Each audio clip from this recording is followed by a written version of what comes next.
13,860 કરોડનું કાળું નાણું જાહેર કરનારા મહેશ શાહને પોલીસની વર્દી પહેરવાના મામલે એન ડિવિઝનના એસીપી કર્મચારીઓ મહેશ શાહના ઘરે પહોંચ્યા હતા અને મહેશ શાહનું નિવેદન લીધું હતું. મહેશ શાહે જણાવ્યું હતું કે પોલીસ એક મહત્વપૂર્ણ સમાચારની વાત કરી. અંદમાનમાં ભારે વરસાદને કારણે ગુજરાતીઓ ફસાયા હોવાના સમાચાર છે. અંદાજે 250 જેટલા ગુજરાતીઓ ફસાયા હોવાના હાલ સમાચાર પ્રકાશિત થઈ રહ્યા છે. તો ભારે વરસાદના કારણે આ તમામ ગુજરાતીઓ ફસાયા છે.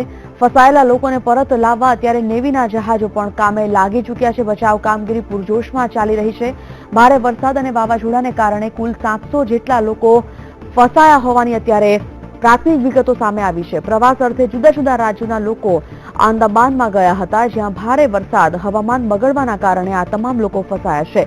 અંદમાનના હેવલોક ટાપુ પર લોકો ફસાયાની પ્રાથમિક માહિતી અત્યારે સામે આવી રહી છે.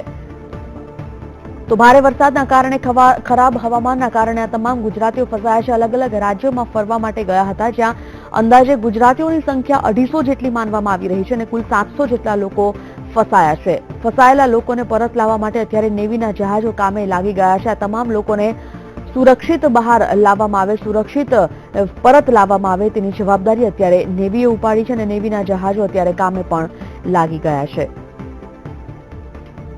પ્રવાસ અર્થે જુદા જુદા રાજ્યોમાં તમામ લોકો ગયા હતા, અંદમાન ગયા હતા અને ત્યાં જ આ તમામ લોકો ફસાયા છે.